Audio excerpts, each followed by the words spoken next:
Yeah, it must be live. Thank you, masters. Thank you for the opportunity. Today, we'll talk about 9 bodies. 9 bodies is one topic that last time in one of the satsangs we spoke about it. We will go a little deeper today, given that we have little more time. So my apologies, but 20 minutes delayed on the topic session, but we'll try to cover it by 10:30, 10:40. So basically, there are different schools of thoughts in terms of how the enlightenment or nirvana happens in the Buddhic world. One of the schools that talk about Hinayana, Mahayana, and Theravada. So in this school, there is a saying of how the bodies are segregated within our system and how these systems operate when you work at a gross level, subtle level, and then casual level. We all know that all of us have so many bodies in our system. The Vedantic view of it is it talks about 5 bodies specifically: Sthula, Sukshma, Karana, Mahakarana, and then the soul level of it. There is also the other bodies that we also need to be aware of, which is what the Sanskrit saying Annamaya, Pranamaya, Manomaya, Vijnanamaya, Anandamaya, Koshas. It's called Kosha. Kosha is nothing but body. So we talk about that bodies, and then in the scriptural details, when you look at spirituality or if you read spiritual books, there's a lot of different bodies they talk about. Patriji himself was talking about 7 bodies, which included transcendental body and universal body. Similarly, in the Buddhic side of it, there is, if you look at the Bala Yogi's teachings, he talks about the refinement and elaborated ancient teachings that come through the techniques as to how you bring your bodies in line, how you use your bodies, how you connect to your bodies, how do you understand your bodies. And that's where this school of 9 bodies come in play. Again, all these are kind of levels that are happening within your physical body. There are so many bodies within our physical body that we are not aware of. This understanding of going deeper into the 9 bodies will help us understand how the bodies are getting reacted when we are facing the world. Whether you are on the inner side of your world or the outer side of your world, it is those bodies that affect and how they culminate together. And it is not just about trying to understand that these are the bodies. How these, in my meditation practice, how am I able to bring and orient the energies, and how do I not confuse myself that when I'm talking about mind, this is what it is. When I'm talking about intuition, this is what it is. And especially when I'm talking about soul, where do I fall under? So this session will outline and give us the greater understanding as to what is happening inside us and help us unravel the mysteries behind what goes on in our own system. So that is what this discussion is all about. Now, if you truly start to look at it, what is the relationship from a yogic world perspective? What are the things that we look at, right? It is a very clear in the ancient yoga we talked about, which is the gross body. We talk about subtle body, and we talk about casual body. Assume that these are the levels. Within this gross body, there are 3 internal bodies that actually govern this gross body. The activities that are happening in the gross level are governed by 3 bodies within that. Similarly, the subtle bodies which are inside of us have another 3 bodies. The subtle level has 3 more bodies. And then eventually, the soul level aspect, which is a casual level, which has got 3 other bodies. Now, let's talk about what are these bodies. I mean, anyone would like to, some of you have listened this session last time as well. Anyone would like to say what are the bodies in the gross level?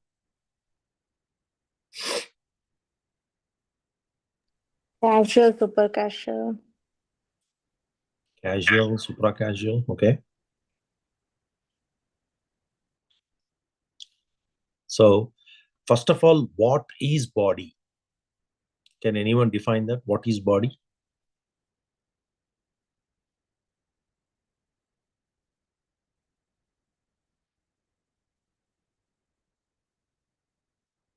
It is an energetic dimension of the being. Okay. It is the energetic dimension of the being that is most refined at the material level, right? That which you can experience in the material level, it is an energetic dimension, because matter is nothing but energy, right? Mind and matter, we call that, right? So matter is also energy. If you start to look at it, how do I correlate between body, mind, and spirit? Is if you look at water as an example, you can say it's like your body, matter, is like ice cubes. Your mind is like a flow, which is like liquid water. And your spirit, which is a lightning, which is like your vapor, water vapor. In a similar analogy, if you look at it, your body is nothing but an energetic dimension that is mostly refined at the material level. So what happens? Whatever I am trying to do, I'm trying to do at a gross level, which is at the physical level on an earthly plane. That is got what we call the typical body. Now, let's talk about the gross level bodies. So there are three bodies in the gross level system. The first one, that is a very important, we all know about it, is physical body. Everybody is aware of the physical body. We know the concept of physical body and all that. Then second body that is part of this first gross level is vital body. All the pranic activity happens, the prana, the breath process, everything happens in the vital body. Then the third one, which is like every one of us will go through these movements of emotions, emotional body. Okay. So within the gross level, you have three bodies: physical body, vital body, and emotional body. So let's talk about this first body, physical body. What is physical body? Can anyone talk about it? Physical body. Sthula Sharira. Sthula Kaya. It's also called in Sanskrit.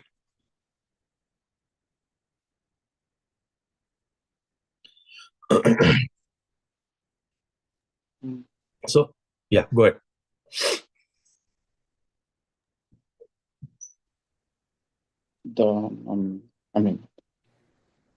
The physical body, the one which is how do you say it? The one with the skin, in the sense, the bhautika sharira. Yes.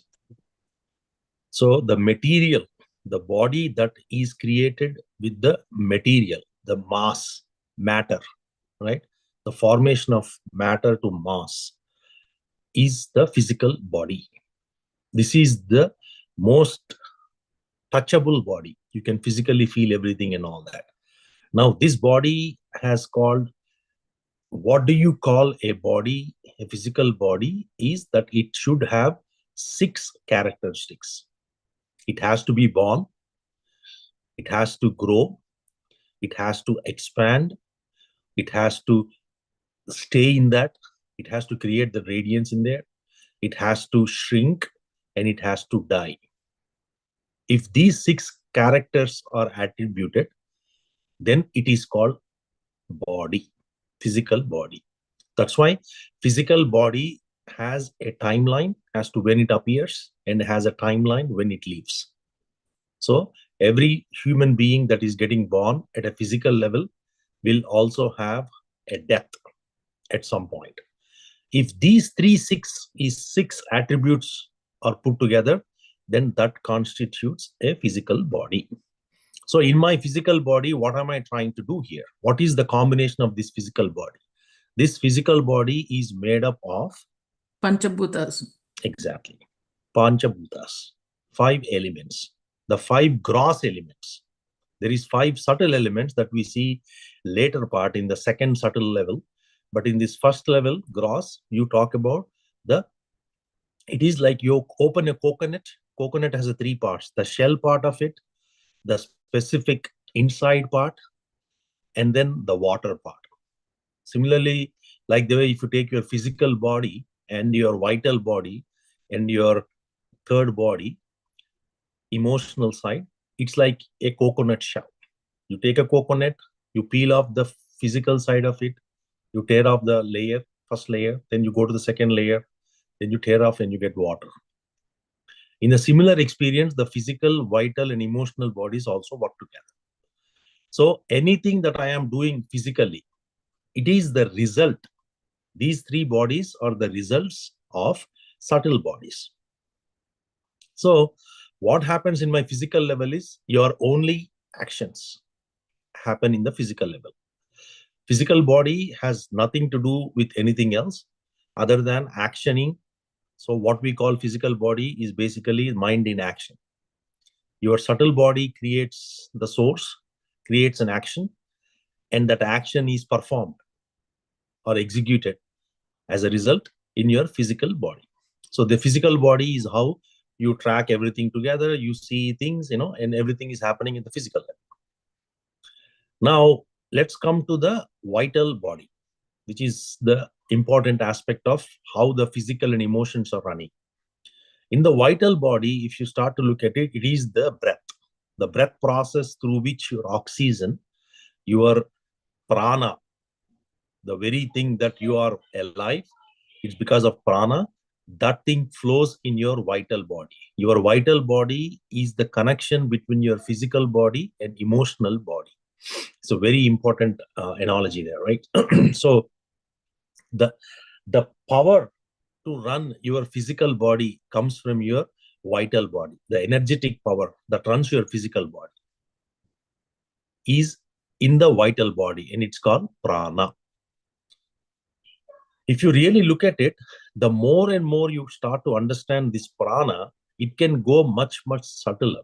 Because when the prana comes into our system, it actually splits into 10 different layers. Prana, apana, vyana, udana, samana, kurma, krukara, dhananjaya, devadatta. Like that, there are about 10 different vayus, sancharas, that it happens, and it goes very, very subtle. So the Sthula Sharira, the etheric side of it, the ether side of it, which is what the whole body is made up of, it actually runs with the engine that comes with the prana. The energetic power is to run the physical body is the prana, and that comes from the vital body. So if you look at it, most of the time how do you control your physical body? How do you maintain your physical body? Is by dieting, by having liquid water, by doing techniques, by doing hatha yoga. You can actually bring your physical body at line. And how do I bring my, purification of my vital body is by pranic, breathing techniques that I want to use. How do I bring things together? How do I play things together? How do I run things together? Some of those aspects will help you to understand your vital body, which is the most important in the first 3 bodies, because it is the connection between your physical and emotional body. So a lot of the techniques are there in the breathing techniques that we use are all coming from that physical layer. Now, how do you express, right? How do you look at it? This body channels all the information that comes out, right? If you really look at it, the prana that runs in your vital body is the one that is actually keeping your physical body alive. Because it is with the prana, you are saying that I am alive. If that prana is out, then you can pretty much say you are not there. Okay. So it is, if for example, in one of the contexts, right, Bala Yogi talks about it as, it is like vital body is a ladder that you climb up into your next level, roof or your, or to higher space and all that. So without that ladder, you won't be able to go to the next levels. Therefore, you always will have to balance between your aliveness and awareness. The alive aspect comes from the prana aspect of vital body, and the awareness of your inner journey, which is what you have the realization. And the Anapanasati meditation that you do is reflected upon in the Buddhic insights that comes in the vital state. So if I'm talking about Anapanasati meditation, then when I sit and close my eyes and bring my attention to my breath, now I am in the vital body, the state of vital body. So you have, how do I cleanse my vital body? You can do, some of the breathing techniques. You can do Anapanasati meditation techniques. You can do some cleansing kriyas are available. Some asanas you can do. Oxygenated work you can do. Some bandhanas, Mula bandhana, Jalandhar bandhana, Audhyana bandhana. Some of the other aspects like, Shatkarma sthiti, some practices, physical cleaning practices, you will be able to do that. Because these physical body and vital body are so tightly coupled and so tightly connected, anything that nourishes the prana will help you to keep your physical body healthy. Because the more you bring your vital energy into your system, your physical body automatically brings a lot of that. It kind of results. The results of vital is your physical body is healing, physical body is healthy, and you'll be able to do things in a much better way. So that's why vital body is the most important in the first 3 level bodies. Then comes the emotional body. This is the body which is responsible for majority of the feelings, whatever is coming out of us.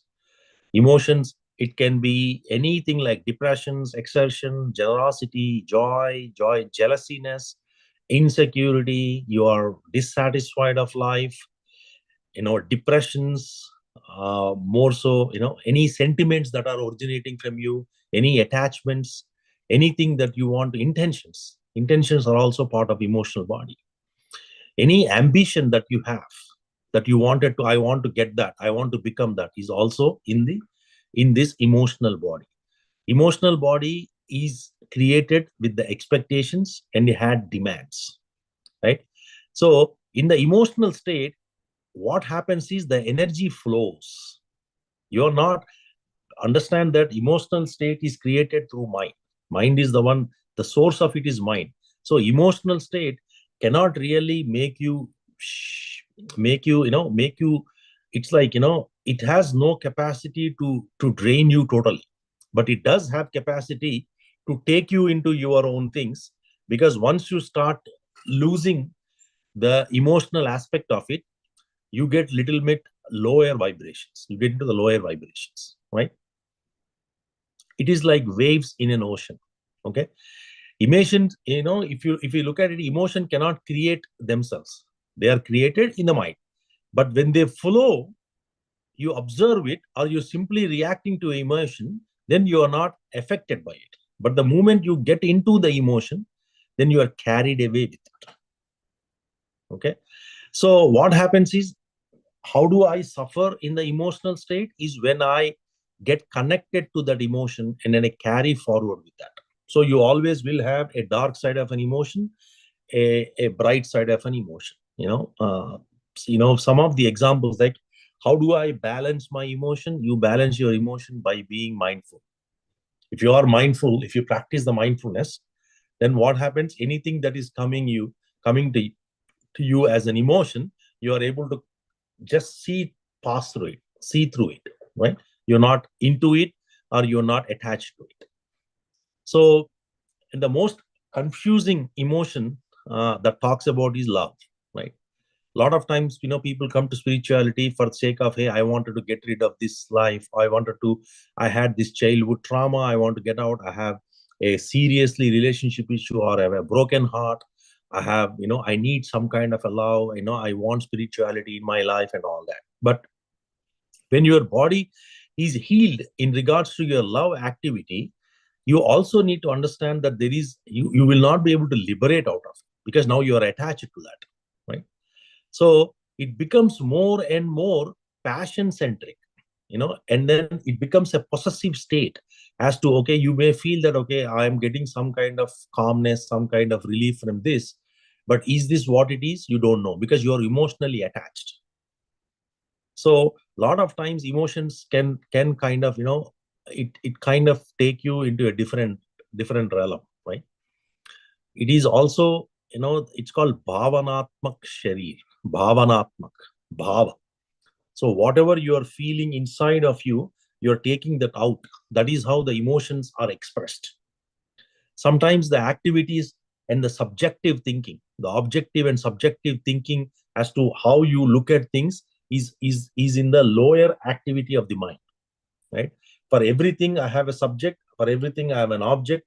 I always associate between these two, and I only talk about these two all the time. These things happen at the emotional, lower mind level, right? So if you start to look at and bring perspective, my emotions are getting it created in my mind, and they are coming to me. How do I track this? When you are aware, when you are observing. So if your vital energies are really solid in your system, which is the prana, or any of the anapanasati, or any of the techniques are working in your breath state, so what happens? You have greater observation capacity for your emotions that are coming.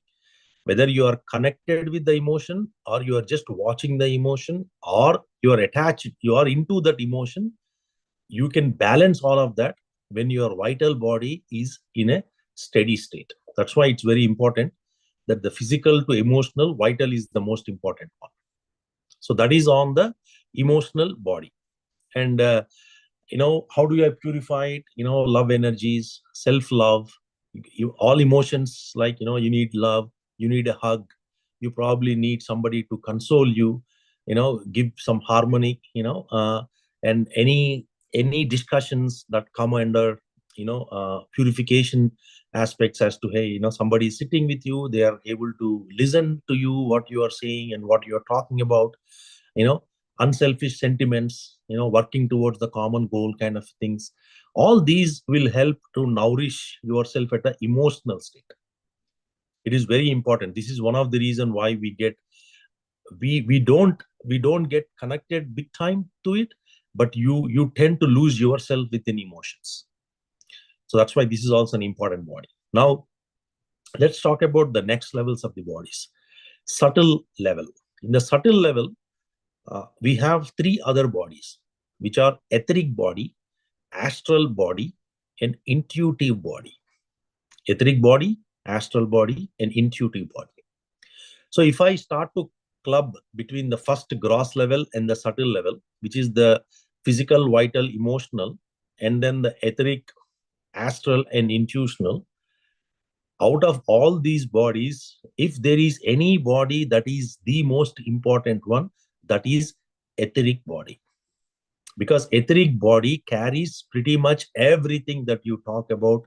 The energy center points, everything is in the etheric body. The nadi process, the energy tubes we call, all of the activity, the energy activity that is happening in your system, it is the framework.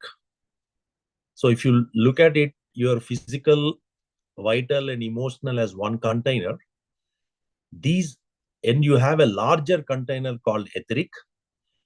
Okay. So what happens is, this etheric is the larger container that sits all the other three bodies, the first three bodies. So whatever you are doing at the etheric level has a direct impact on the first three bodies. So that's why it's very subtle. So it is not easy to get hold. There is no physical, mass level or matter that is available for etheric. Etheric is all about very, very subtle.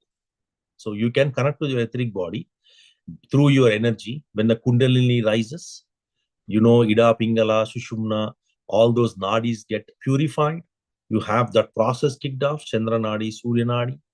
All of that happens in the etheric level. Your astral body operates through etheric body. Now, one of the key aspects between emotional body and etheric body, if you look at it, the emotion gets originated in the etheric body, and it flows into the emotion body, because etheric body is so close to the mind. It is in the mind. So that is where it originates.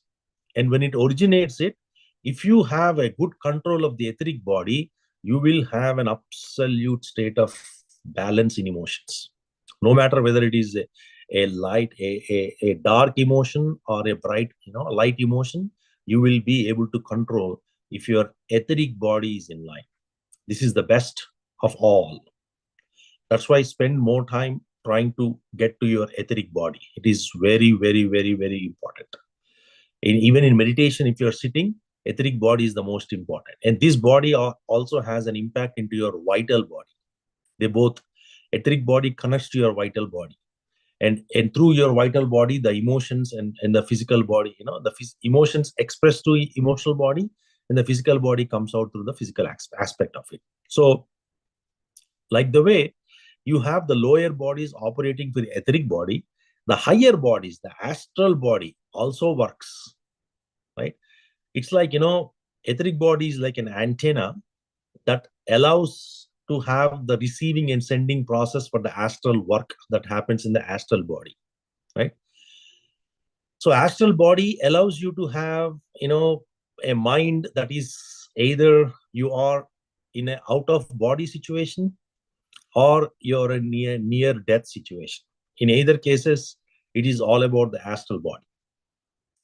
Now, if I'm trying to bring some of those subjective details, right, how my body looks at it, if I'm actually, if I try to bring an analogy for it, it's like hot pepper. If I'm heating a hot pepper, the heat, right, if you're eating a red chili, right, for example, what happens is the essence of that red chili gets manifested in your body at energetic level, and you express the heat that comes out within you, right?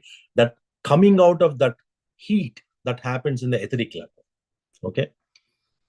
It is very important. The effect, what you go through inside your system is actually coming out of that etheric layer. That's the fourth body, which is also a very, very most important body. Connecting to the fourth body gives a lot of energies. It also helps to balance all the first three level bodies. It gives you a very good state when you are doing astral travels, astral projections, any astral work that you are doing with your astral body.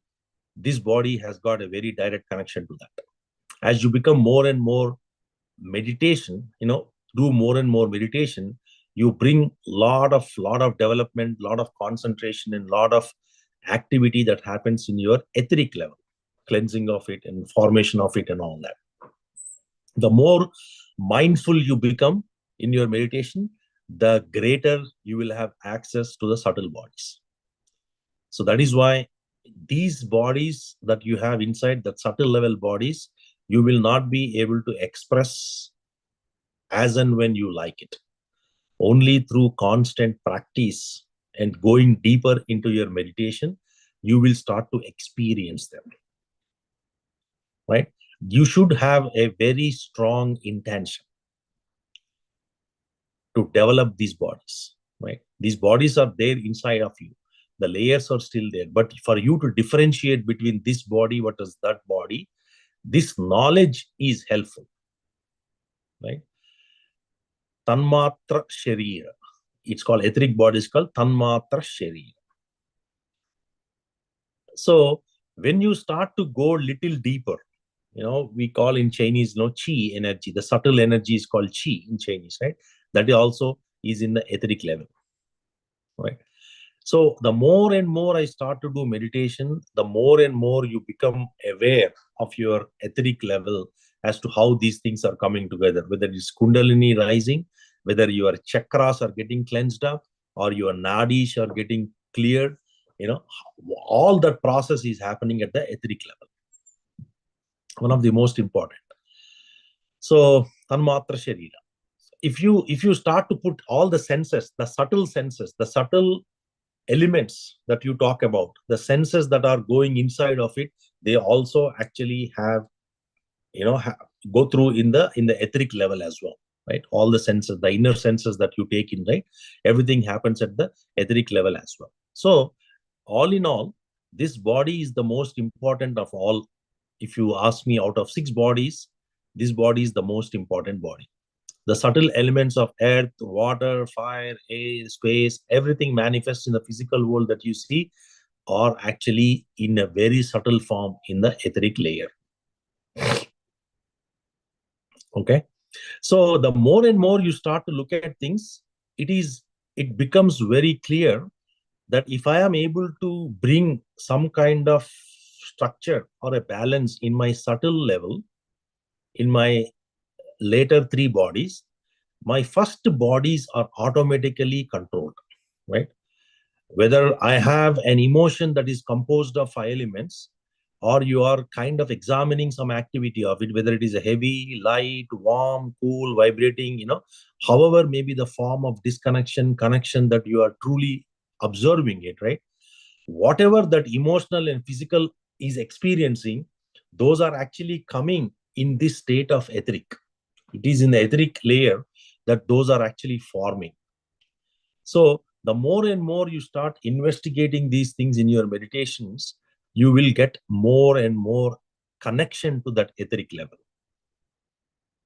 So the more frequency you increase, so we talk about dimensions, we talk about frequency, we talk about vibrations, right? All these things are happening at the etheric level, right? Because etheric body is the one that has all the Kundalini energy, the energy that gives you the greater awakening or enlightenment actually starts in the etheric layer. So all the yogis, even the sound, the primordial sound, aum, right? Akara, ukara, makara plus ardhamatra, aum, the sound of aum, also energy, that energy that gets generated, the sound origination also happens in the space within the etheric. So that is how powerful the etheric energy is. Any question?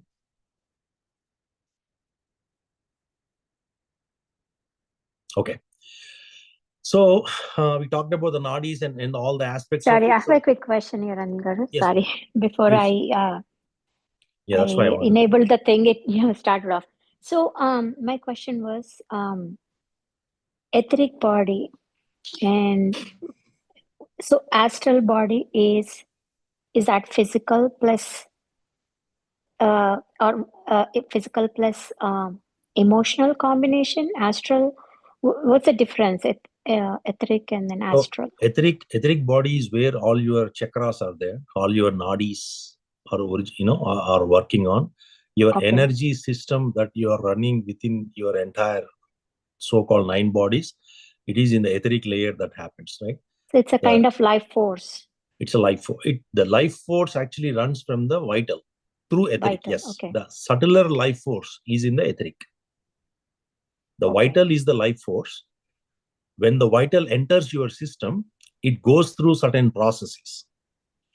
In one of those activity, one of the major activity of awakening happens in the etheric layer, where you are activating your chakras or you are activating your Kundalini, the energy that gives you the greater powers. Got And it. it also cleanses your nadis. The nadi system is also in the etheric layer. So what happens? It is through the nadi cleansing process that you are getting the actual healing of the body. The physical body is only a result of all this. So the prana that you are taking inside, when you are taking the prana inside, the prana goes into your system. It splits into 10 different levels. And one of the couple of the levels is going into that etheric layer. And then it raises your Kundalini process, right? The energy system gets activated. And each of the chakra from Muladhara to Sahasrara, that activation process, that is all happening in the etheric layer. Okay. In the nadis, the 72,000 nadis or 200, or nadis, whatever we talk from the navel point, that has connection to entire system within your body, physical body, that also is in the etheric layer. So when this energy goes in, this breath goes into that, and then that's why we say that, belly breathing is a most important thing. When you do a belly breathing, all your diseases will be gone. Healing happens naturally. So when you're doing belly breathing, you're actually taking that prana into your etheric layer, which is where the nadis are. That belly breathing is done like since our childhood, babies, they do from the belly breathing, right? Yes, it is. That is the right way. Yeah. That's the right way. It has to come out, it has to go in. So again, we have lost it. Now, why we lost it? Because of emotions, because of tension, stress, the lifestyles, the eating, whatnot, the habits, the livelihood, whatever you can attribute to, contribute to, But the point is, we have lost the touch of the right breathing. So that is why etheric is out there inside your system, but we are not aware of it. So what we are trying to do is, through meditation, you are trying to get that awareness back. What is happening in my system? I'm now trying to get my own awareness. Oh, this is not like a mixer where you are, putting 4 or 5 items and then grinding it. This body is not like that. Each of them have a distinct layer, each of them have a distinct function, and each of them produces different results. So by having this greater understanding, you are allowing yourself to go more balanced, calm, and you are bringing your life in line to your spiritual work. But how come all the scientific world talks about lungs and then oxygen and then It is breathing still should there, be madam. through lungs? The physical thing is there. See, the physical body That's for the has a physical structure. body. Okay. Exactly. The Yeah, vitals, everything that is working physically. Yeah. exactly. The But physical. does it That's why have to be physical body is balanced the result. between both ways of breathing? What was that, ma'am? Do we have to practice both ways? Or like how should we stick to So, one type of breathing or no. even belly breathing? Any breathing that you do happens at the etheric level. The underlying subtle energy or the level that is getting inherited or attracted within your system is etheric. Etheric. Okay. Okay. It is through this physical layer. See, your lungs are nothing but bones, right? It's an empty space. There is nothing there. So that physical structure, if you go into that, it's like you're getting into your house, from outside, you're looking only as a house. But once you go inside, you're looking at every room separated, right? Like that, once you enter your physical body, you start to see that, oh, there's so much happening in this body. So the more you understand about it, the easier it becomes for you to control it. I'm not saying it's like you're controlling like this. It's more like you have full awareness of it. Okay. Okay. Telugu word ఏంటి అనిల్ గారు? Etheric layer అంటే etheric body, Telugu word ఏమంటారు దాన్ని? తన్మాత్ర శరీరం. తన్మాత్ర శరీరం. Okay. ఆకాశాయ శరీరం అంటారు, space. So ఇది ఎక్కడ ఉంటుంది అంటే ప్రాణమయ మనోమయ మధ్యలో. I have So, one. the more. Sorry. What was that? Sorry. I have a question. Sorry. Yes, please. Yeah. If somebody knows, means if someone does without knowing any of these things, how it works for them? It won't work. They have to know everything, how it works and Yeah. all. So it is like, certain things will work, madam, because certain things, like you don't have to be aware of your etheric level, right? But then you sufficiently pump your prana into your etheric layer, the Kundalini rises. Right? So, but the point is, at some point you will have to know. So when you practice all these things like meditation and then all those, so is it the way, means is there any way that without somebody telling you, you're able to know those things, or somebody needs to tell you? So there are two schools, right, on that. One is where you are practicing and you are learning about it with your own intuition. That is one way to do that. And the other way to do is you learn the basics of it and you practice, experience it, and you become that. Both are there. Okay. I don't want any external, I don't want somebody's experience as, like today we are talking about it. I'm talking about divine body, or you're talking about universal body. None of us have experience of it. Right? Yeah. Then why are we talking about it? They exist and the scriptures have talked about it. So we are kind of trying to understand, okay, there is something going on in my system. By having that greater understanding, you are allowing yourself to go into that space. You're progressing, in a faster pace. Okay. It means there is two ways. One, know it and do it, and another one is do it and know it, right? Do it and know it. You have to struggle. It's tough. Yeah, you have to struggle. It's not fast. Because you so have that's to, where the guru comes in that place, right? Exactly. Okay. Exactly. That means it's an easier path to take it. Correct. Okay. Yeah. Thank you. Yeah. So if we talk to bring that knowledge into the picture, right, now that I understand my etheric aspects of it, my subtle levels, how they are operating it, now let's go into the astral activity. I want to have outer body experience, right? I wanted to get into the next level. If I want to look at it, the fields that are coming, the Akashic field, Akashic records, Akashic activity, whatever is happening in my memory space, which is part of the etheric and the intuition and then the subtle levels, right? All three systems will have it. How do I try to track it? How do I consciously be aware what I am learning and what I am memorizing and what I am bringing back in my memories, impressions?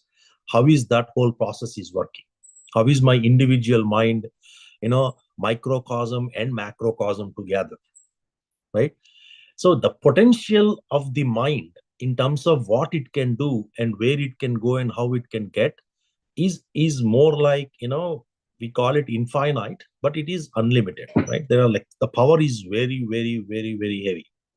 It's huge superpower. Mind is superpower, right? So in some cases, I wanted to have experience in every day. As you sleep, you go into the dream state, you are actually releasing your astral body, you're sending it, you're dreaming something, you're going to some places, you're visiting somebody, you're somebody from your 200 years back, your ancient family members are visiting you, they're talking to you, or your grandparents. This is all a very common thing. All of that is happening through your astral body.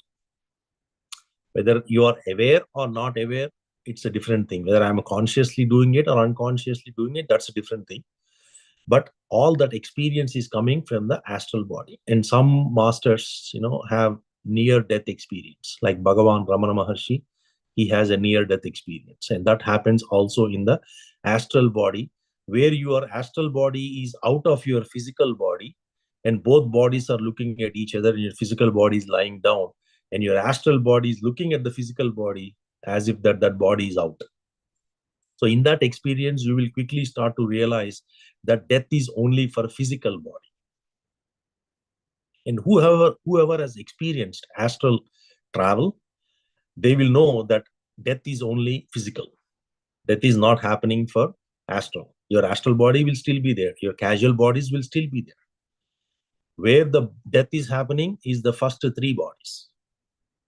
Your physical, even the emotions that are originated are happening in the etheric layer, which is also astral, right? Which is also connected to the Manomaya. So the third level. So you are still there. But where the stuff is going on, your prana, your breath is gone. Your physical body is out. Your emotions that are part of your physical body are gone. So that's why the gross body, when it dies, that is called death. But your other bodies are still existing. Please remember that. If any death happens in any of the families, don't go and cry around. Their first three bodies only went away. The other six bodies are still there. They won't go anywhere. It will come back again. It goes back to the causal. It brings it back, your subtle, and then eventually the result with the gross. Go ahead, Madam Vani. You've raised a hand, Madam Vani. Question? Oh, sorry, I forgot to raise it. Yeah, Okay. sorry. No worries. So that's the aspect here, right? So etheric to astral is the experience where you are actually getting that exposure into the greater knowledge and all of that. And that knowledge that you are receiving and the knowledge that you are learning from outside, now that is where the next body comes in play, which is the intuitional body, Vijnanamaya Koshas. So etheric body to the astral body. In the astral body, we call it Antarvahak Sharira. Antarvahak. Inner Vahak means the vehicle that goes out, right? So it is the psychic body that gives you that astral experience, like foreign experience, that which you are staying here, but you're able to experience it from a far place. So that is the astral body. Now, when I get very, very intuitive, some of the astral masters or some of the, even the deep meditators, right? Advanced meditators, they go into this state of astral, and then they release their astral body. They send it to a particular place or a particular world or a planet, and then they sit and then they learn. They impart knowledge. They go meet all the Sadgurus or Paramagurus, and then they say, okay, I need knowledge. As long as you have enough energies, you have the frequency, you have the vibrations, you should be able to go and meet everyone in the astral level. So it is in the astral level, the entire God, goddesses, the divine entities, everything. God's kingdom is in the astral level. The physical level is a manifestation of astral, which is a result of it. But the real kingdom of God originates at the astral level. So when you go to the astral level, you start to see all those energies. Whatever, if I go into a temple, I see a Lord. The Lord's energy, you can see it in the astral world. He's actually coming from there. So similarly, our impressions, whatever we are also in the astral level, right? So when you have antarvahik sharir, when you start to go into that space, you start to look at astral level, you start to quickly realize who these masters are, and then you can talk to them, you can discuss with them, you can get a lot of knowledge and all of that, right? So that all happens at the astral level, which is one of the most profound experience. This is not enlightenment, but this is the start of the enlightenment, you can say. Because once you understand the astral and you know that death is only at a physical level, you have really, conquered the fear. Because the most fiercest thing that happens on earth is death. There is nothing beyond death. Because in the physical world, what do you fear for most? Death. If I'm able to transcend that death, there is no fear for me at that point. So do we actually, like, even when we sleep every day, right? So I think we do even travel to the astral place, right? You do, Every yes. day. But it's just like we don't remember what when we get up, that's what is happening for us, right? But like, do we go there and learn every day? Yes, you learn. I mean, you experience. See, your mind is living in the astral worlds, right?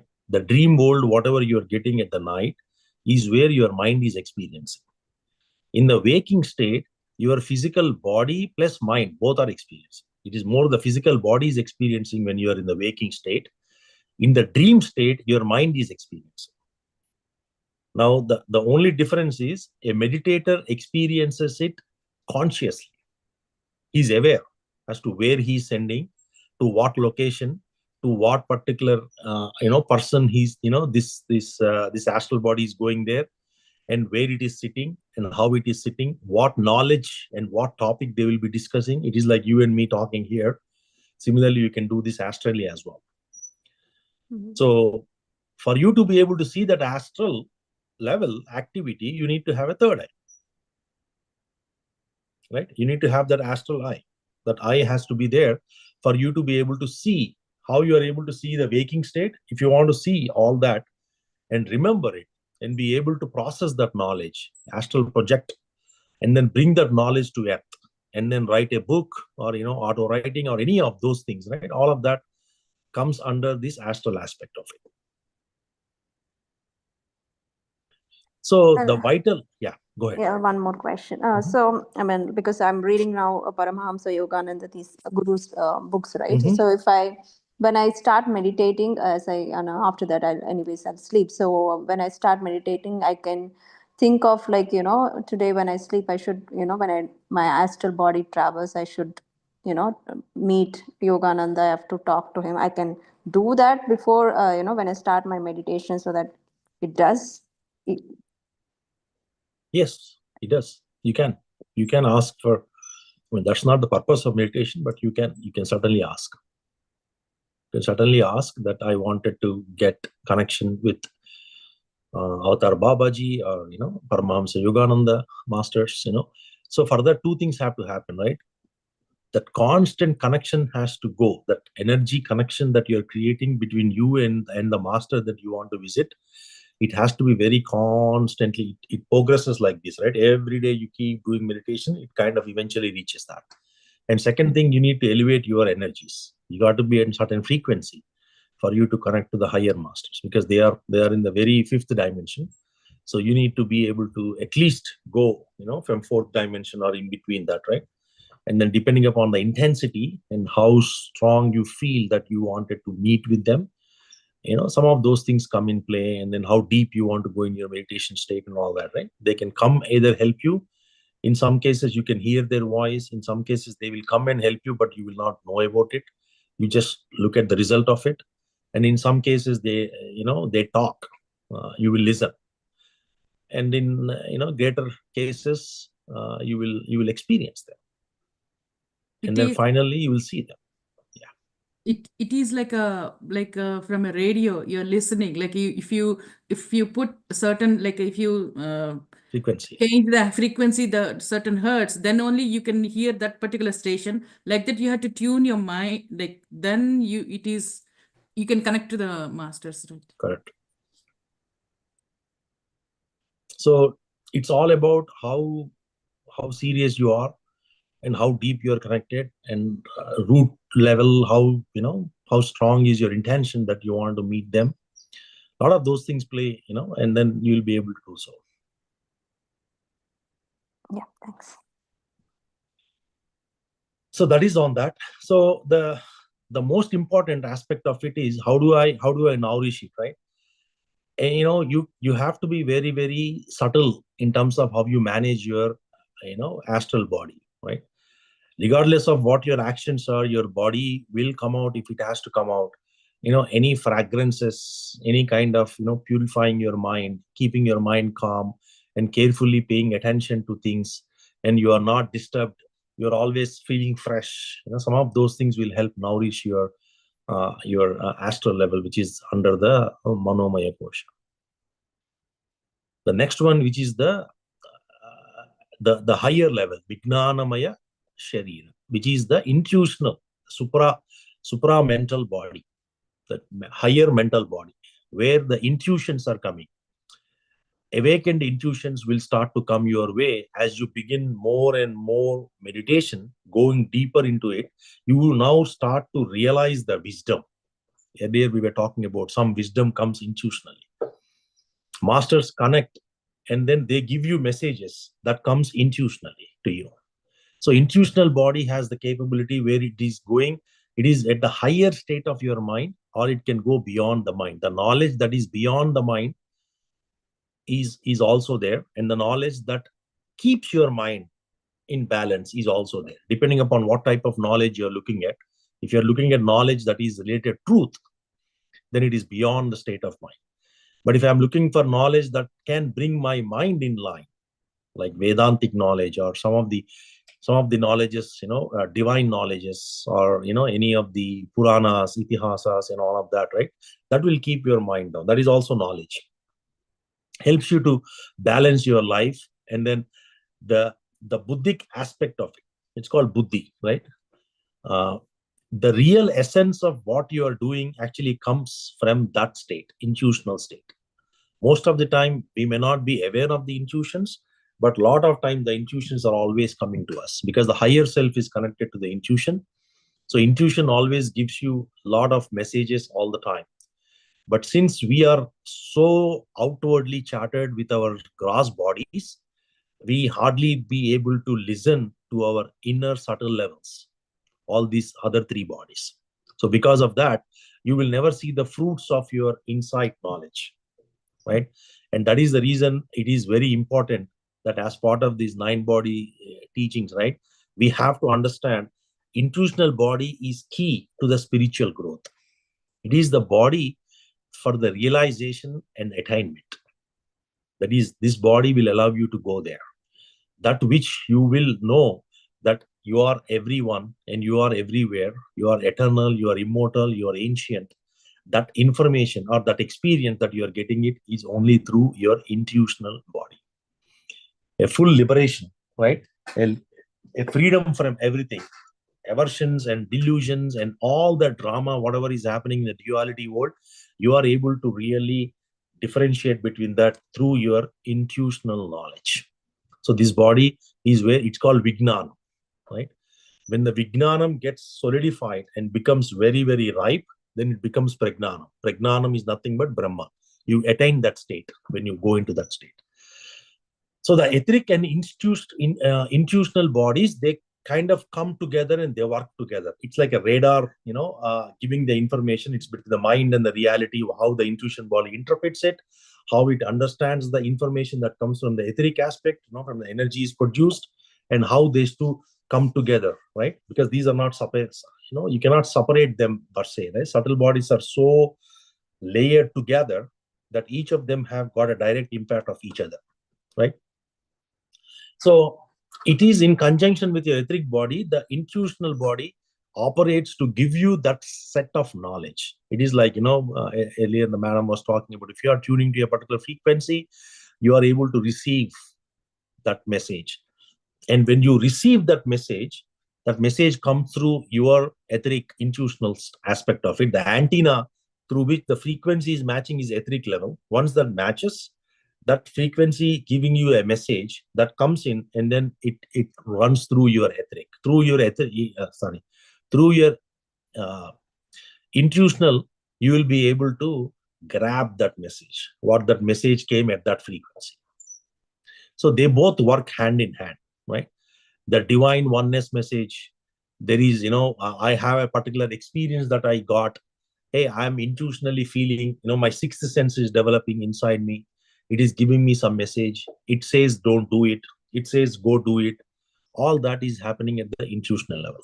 A lot of direct insight knowledge that you develop where you are free from your mind, right? You are realizing that you are free from your mind actually comes from intuitional body as well. It is a very, very important aspect in the spiritual growth of the individual, right? Now, this is the sixth body, which is where the subtle levels end.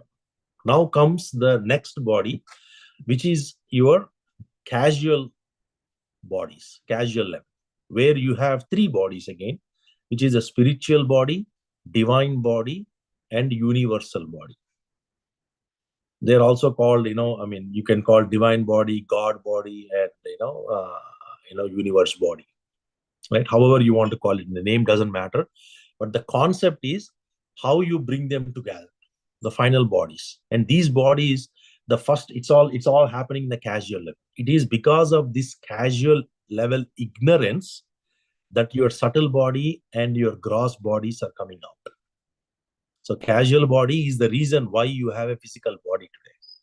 If you really go back and say that, okay, why am I here? You are here because your spiritual bodies, your three bodies in the casual body, they have lost the connection, or they are ignorant, or they do not have the sufficient knowledge of soul, of who they are.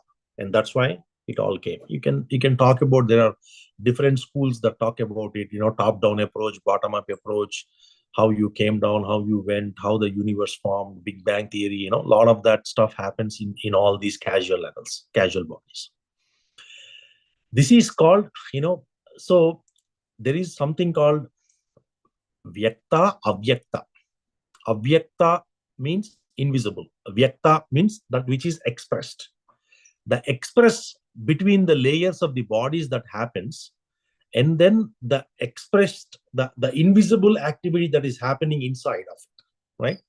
For me to talk, right, there is like para, pashyanti, madhyama, vaikari. All four have to come together.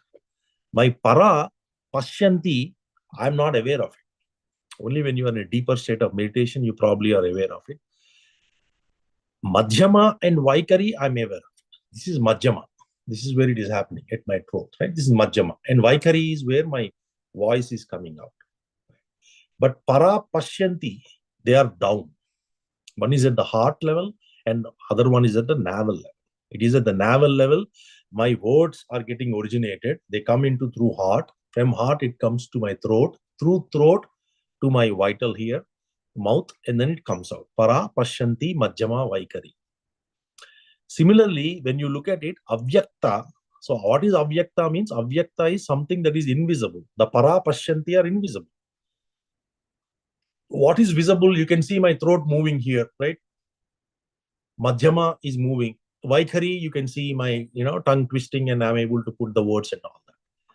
So avyakta to vyakta is how the energy flows. Always it is avyakta to vyakta. So my expression is coming out through my invisibility. Invisibility is within the lower realms of my subtle bodies, which you will not see that. In a similar way, if I bring that context here, the manifestation of the vyakta is happening through the unmanifested reality. That unmanifested reality is out there. It is because of that unmanifested nature, this manifestation has taken place. So if you start to put that into perspective, it is through these bodies, my actual subtle bodies and my gross bodies have come to. The invisible aspects are these three bodies. The last three bodies, the spiritual, divine, and cosmic, or universal. And the result of these things, the bridge between these three subtle level, which are my etheric, astral, and intuitional, and the form that it taken is the physical, vital, and emotional. So what is happening in this, it is the shift of my consciousness, the consciousness that I have started to become more heavier in my physical layer, now becoming very lighter as I come to the spiritual layer. Because at this point, I cannot even see a layer. It is like a fog. It is like not even fog. It is like, vapor, lighter vapor kind of thing. That's how spiritual body is, right? You need lot of attention and lot of awareness for you to be able to identify your spiritual body within your system. And you can do so by invoking that, by asking that, hey, may I request to connect to the spiritual body, and I want to be in that. I want to be able to do things. This is where your actual soul activity is happening, right? All the soul work happens at this level. The lighter soul activity, that I am the soul,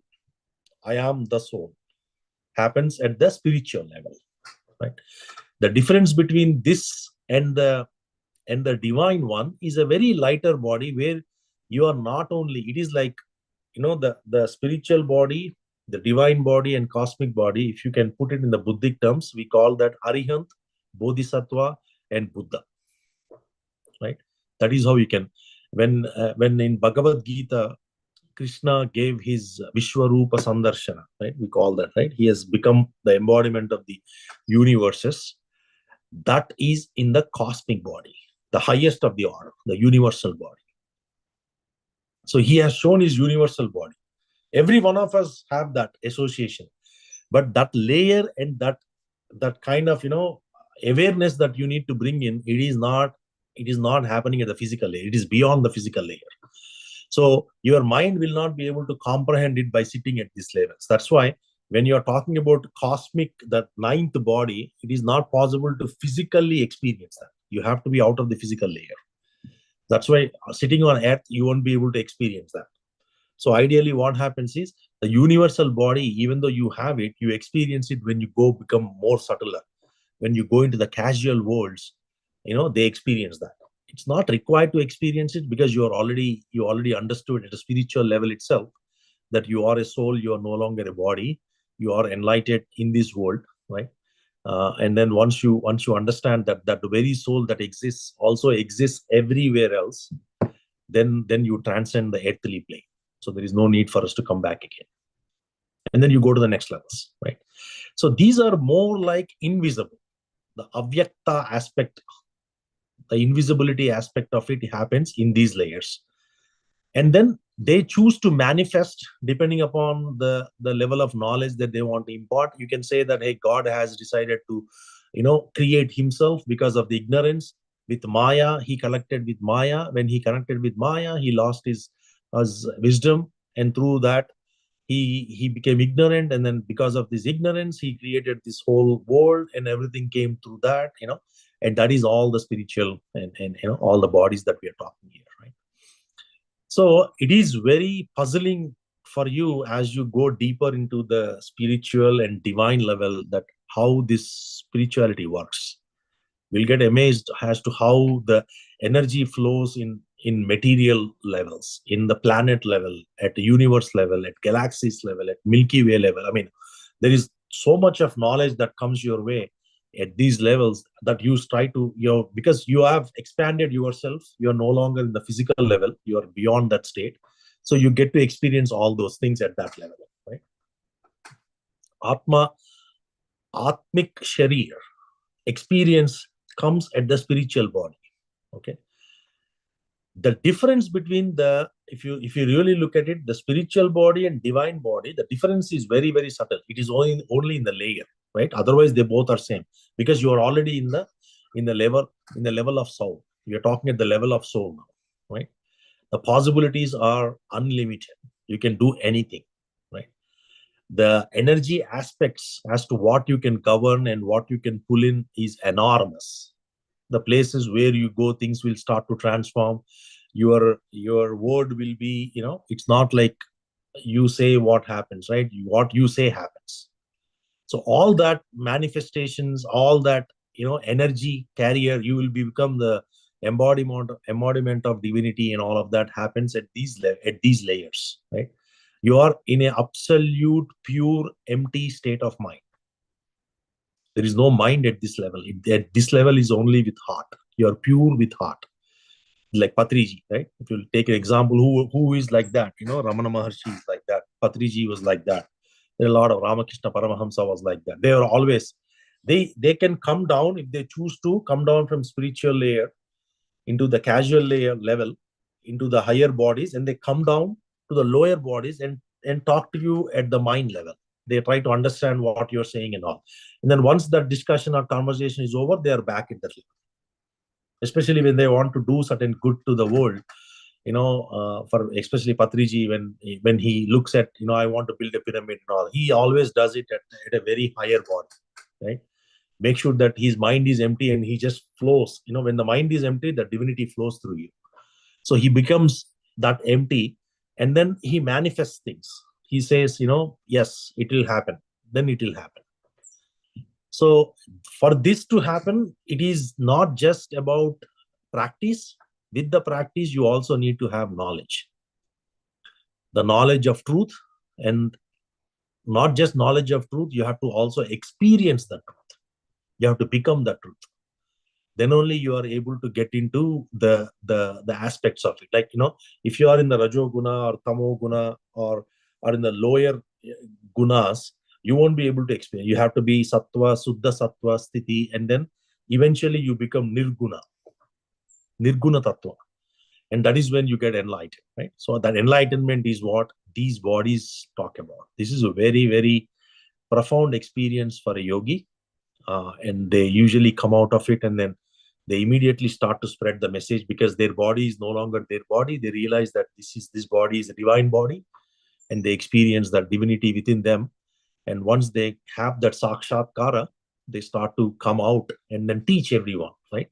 How this body, this body is now taken by God. God controls this body. The person I who was sitting in this body is no longer there. The ego mind is gone. So that is how you experience this body, right? And we talked about luminous consciousness last time, right? Luminous consciousness can be experienced through this body, right? The activity of what your mind is trying to do and how it processes it all, it happens through this mind, this body as well. So all in all, I mean, if you really start to look at it, the last three bodies are related to the divine oneness, and the subtle bodies are the reason why things are happening the way they are happening to you or us. And then physical bodies are the gross bodies are the result of everything that is happening. All right. So I will stop here. I know it's already 11 o'clock. Any questions?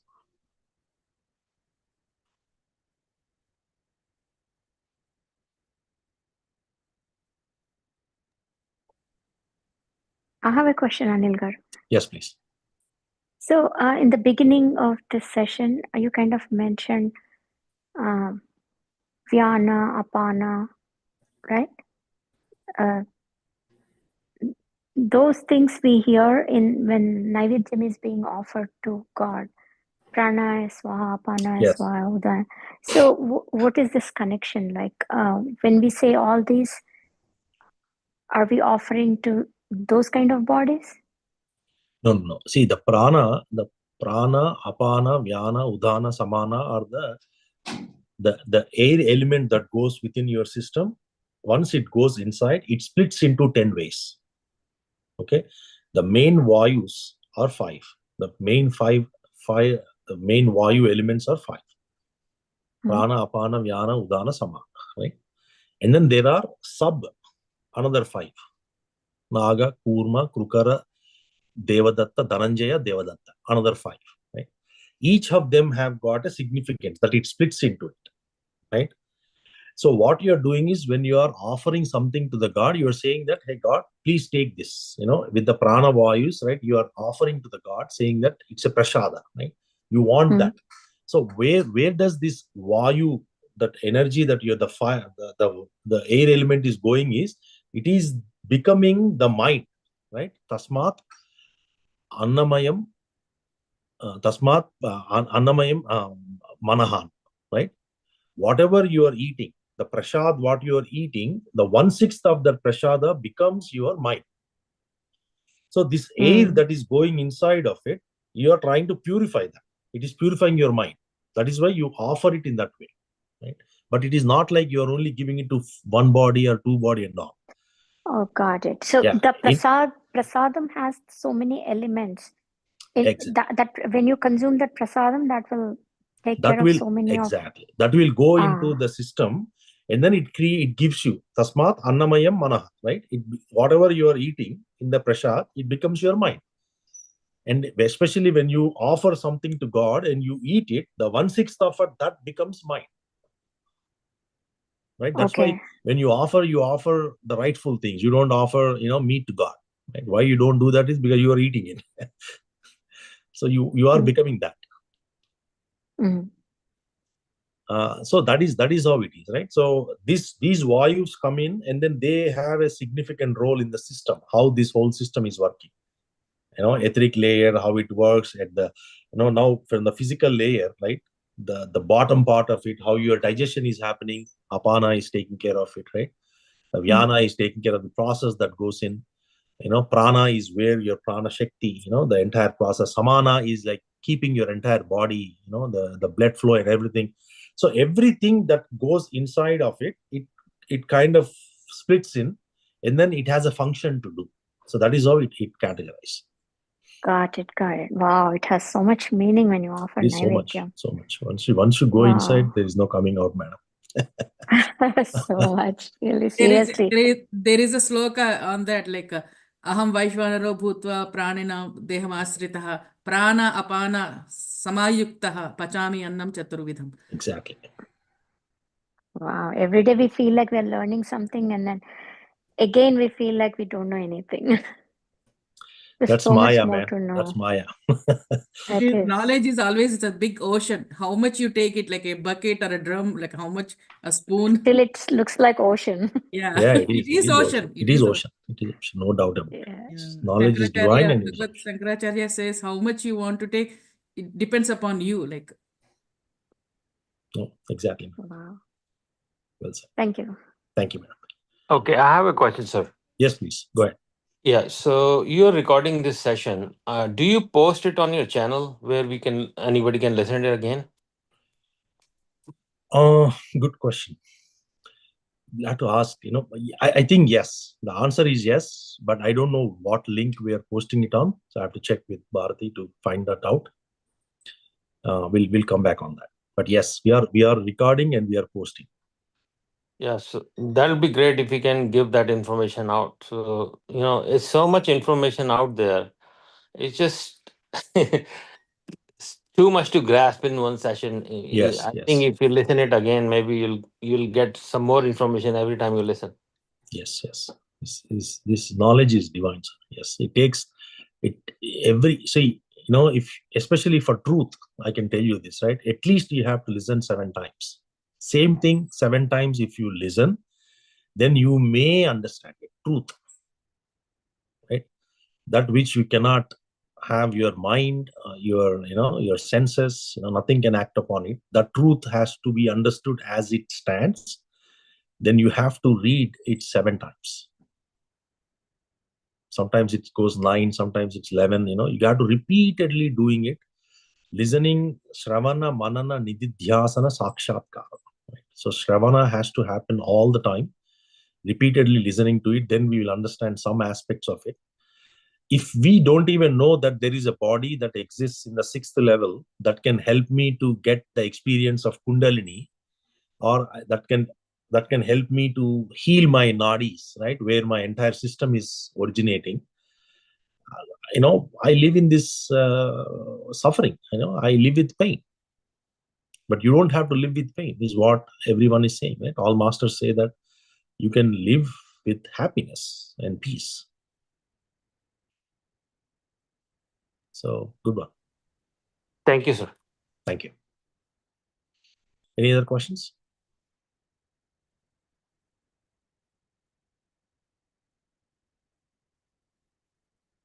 All right, it's 11:11 now.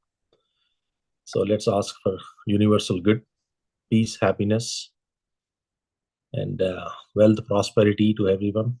Love, light. Let's send it to universe. So no questions, then we'll call it a night. We'll see you all tomorrow, and do apologize that we are a little late today. I got a little carried away in the moment earlier, so couldn't come back to the meditation quickly. Thank you. Thank you very much. We'll see you all next week. Tomorrow we do have satsang in the local area here. We are waiting for the weather to confirm for tomorrow, how the weather is going to be. Depending upon that, we'll keep it posted in the WhatsApp groups. But if you're locally available, please do plan to join us. Thank you very much. Have a wonderful evening.